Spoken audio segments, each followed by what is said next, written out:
Hello, my name's Jeff Cotton, and I'm a presenter, actor, voiceover artist, singer-songwriter and scriptwriter. And I'm most inspired by words and voices.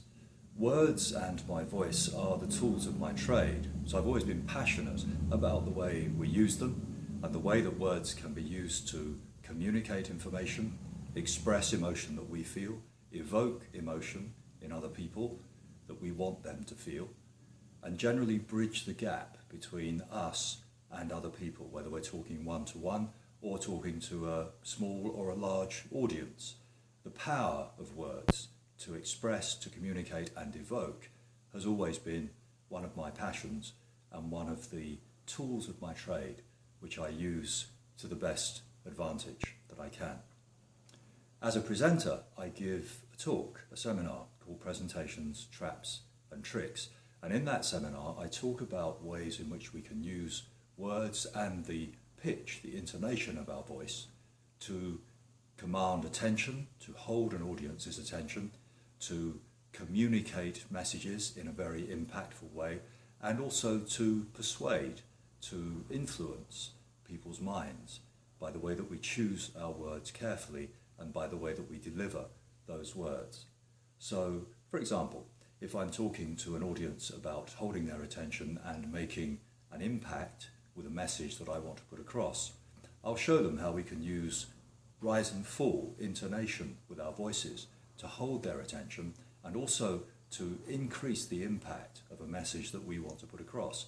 So I'll show them how we can raise the end of a phrase and then wait and keep the audience in suspense. So we can take our phrase going up like this and say the importance of better communication is illustrated by the fact that we can, and then I'll pause, and by pausing I know that I can hold them in suspense, not indefinitely, but for quite a long time before I deliver that punchline, that killer message. It's illustrated perhaps by the way the Oscar ceremonies are announced, by the way the Oscar awards are announced, because they don't say, and the winner is, they say, and the winner is, and then they pause, and they know that they have the audience under their thumb because they paused after an upward moving phrase. And so that's just an illustration of how inspired the use of words can be if you know how to manipulate them, if you know how to express them and how to use them properly.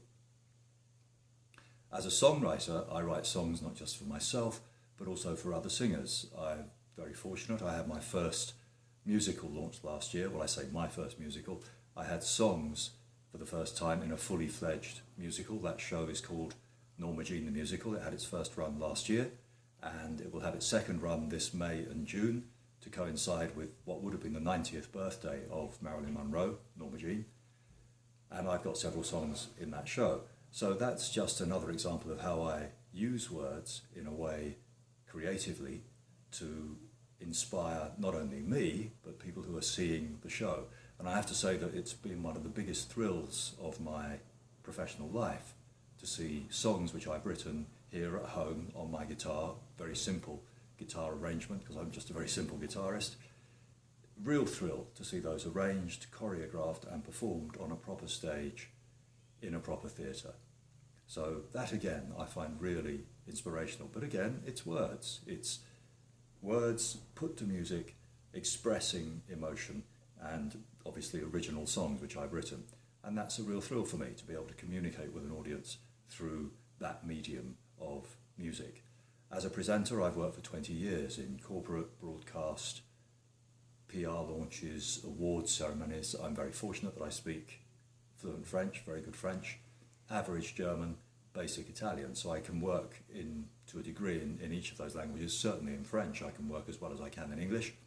So that's a very useful tool for me to have.